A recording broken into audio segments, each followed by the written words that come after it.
Welcome back. Thanks for staying with us. President Trump has tapped former Republican Congressman Anthony D'Esposito to serve as the next Inspector General for the Department of Labor. The White House announced D'Esposito's nomination last night. He lost his bid for re-election last year. Shortly after assuming office, it was reported D'Esposito gave jobs in his congressional office to a woman he was having an affair with and his fiance's daughter. I want to bring in Mark Greenblatt. Mark served as the Inspector General of the Department of Interior until President Trump fired him and several other inspectors general during the first week back in office. Mark, it's great to have you with us. Thanks for joining me. So the courts have ruled the president had the legal authority to fire you and the other inspectors general, even though there is a congressional requirement to give notice and give cause. The courts basically said the president has executive authority. He can do it. What do you think about this D'Esposito nomination? What do you think it portends for other vacancies to be filled by this administration?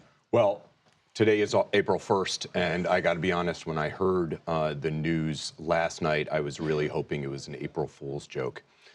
This is absolutely the opposite of what the American taxpayers should want as an inspector general.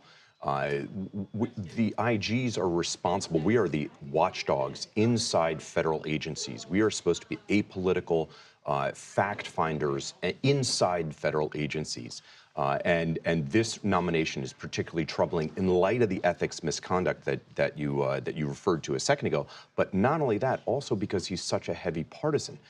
He still has his campaign website up that solicits donations. That's the kind of thing that would be completely anathema to the Inspector General community. And so the idea of inspector generals is whatever the administration is doing, whoever the president is, what's going on, if something is going wrong, report it, reveal it, and not worry about whether you get a call from the White House or not. That's exactly right. We're supposed to be the ones who can speak truth to power. We are there to provide oversight, independent, fair, objective, independent oversight over federal agencies. We're basically the taxpayers' representatives inside the federal agency. And the key to our success, Major, is that we're not political. We are not tied to an administration. And that gives us the flexibility to comment both positively and negatively about government programs without fear of getting fired. And that's the key issue here is this individual, and by the way, the nominee for the Health and Human Services Agency is also in the same... As Inspector General. Correct.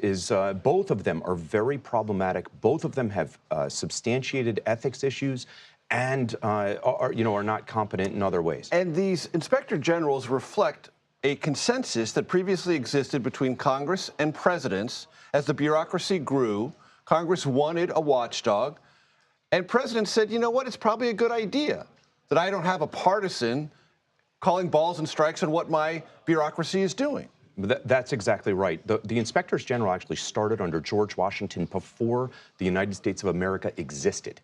It was there in the Army to make sure the training was up to snuff. And frankly, I think Washington would be rolling over in his grave if he saw these types of nominations. This is exactly the opposite of what we want to be doing. These folks are supposed to be, under the IG Act, are supposed to be nominated without a regard to a political affiliation and on the basis of integrity. It actually uses that word.